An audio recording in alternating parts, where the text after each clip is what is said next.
ছাত্র জনতার আন্দোলনকালে মেট্রো রেলের একটি ছবি ভাইরাল হয় সামাজিক যোগাযোগ মাধ্যমে, যেখানে দেখা যায় মিরপুর 10-এর ওভারব্রিজ দাউ দাউ করে জ্বলছে আগুনের লেলিহান শিখা। পুরো আকাশ কালো হয়ে গিয়েছে, কালো সেই ধোঁয়া পার করে চলে যাচ্ছে মেট্রো রেল। সরকার পতনের এক সপ্তাহ পার হয়েছে, অনেকটাই স্বাভাবিক হয়েছে জনজীবন। স্পষ্ট হয়ে উঠেছে মিরপুর 10-এর ক্ষতস্থানগুলো। এছাড়াও পুড়েছে পুলিশ বক্সও, স্বাধীন কঙ্কালের মতো পড়ে আছে ওভারব্রিজ। মিরপুর 10-এর ওভারব্রিজ ব্যবহারকারী একজন বলেন, ব্রিজের টিনগুলো অরিজিনাল ছিল না, প্লাস্টিকের ছিল, যার কারণে আগুন লাগার সাথে সাথে এগুলো জ্বলে গিয়েছে। সেদিনের আন্দোলনে অংশ নিয়েছিল ছাত্র শ্রমিক সহ বিভিন্ন শ্রেণী পেশার মানুষ। প্রত্যক্ষদর্শীরা বলছেন, টিয়ার শেল নিক্ষেপের পর পুলিশ বক্সে আগুন দেওয়া হয়। প্লাস্টিকের তৈরি টিন দিয়ে ওভারব্রিজের ছাদ দেওয়া হয়েছিল, সেখান থেকেই কালো ধোঁয়ার কুণ্ডলী তৈরি হয় বলে জানান প্রত্যক্ষদর্শীরা। এর মধ্যে সেই ধোঁয়ার কালি পরিষ্কারের কাজ শুরু করেছে কর্তৃপক্ষ।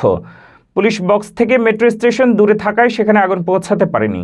বাহ্যিক আবরণেও মিরপুর 10-এর কিংবা কাজীপাড়া স্টেশনে ক্ষত চিহ্ন খুব একটা নেই। তবে বিক্ষুব্ধরা ভাঙচুর চালিয়েছে দুই স্টেশনেই। লুটপাট হয়েছে অটোমেশন কম্পিউটার সহ লাইট, ফ্যান। বুয়েটের সিভিল বিভাগের অধ্যাপক ডক্টর হাদিউজ্জামান বলেন, উত্তরার যে ডিপো রয়েছে সেখান থেকে রিমোটলি আমরা মেট্রো রেল নিয়ন্ত্রণ করি।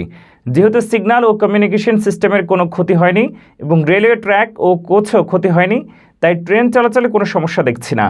এই প্রকৌশলী বলছেন, মেট্রো রেল চলাচলে বাধা নেই। স্টেশনে কম্পিউটার ও মেশিন প্রতিস্থাপন সহ সব মিলিয়ে 50 কোটি টাকার বেশি খরচ হবে না। এর আগে 350 কোটি টাকা খরচ হবে বলে জানানো হয়েছিল। অধ্যাপক ডক্টর হাদিউজ্জামান আরও বলেন, প্রকল্প কিন্তু চলমান আছে, আমাদের হাতে নকশা আছে। আমি মনে করি এই নকশা দিলে 2 থেকে 2.5 মাসের মধ্যে যেসব যন্ত্রাংশ ক্ষতিগ্রস্ত হয়েছে সেগুলো তৈরি করে জাপান থেকে আবার বাংলাদেশে আনা সম্ভব। এছাড়াও কংক্রিটের ফোর্স নেওয়ার সক্ষমতা যাচাই বাছাইও করা সম্ভব।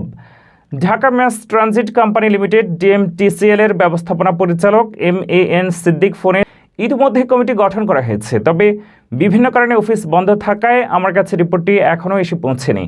আশা করছি দ্রুত রিপোর্টটি পেয়ে যাব। মেট্রোর যাত্রার পর থেকে ওই রুটে গণপরিবহন কমেছে, তাই মেট্রো বন্ধে ভোগান্তিও বেড়েছে অনেক। মিরপুরের একজন বাসিন্দা বলছেন, মিরপুর থেকে গুলিস্তান যেতে 2 ঘন্টা সময় লেগেছে। একজন শিক্ষার্থী জানান, মেট্রো থাকাতে অনেক সুবিধা হয়েছিল, তবে বাস দিয়ে চলাচল করতে বেশ সময় লাগছে। তবে আসার কথা নগরবাসীর ভোগান্তি রোধে আগামী শনিবার থেকে চালু হচ্ছে মেট্রো।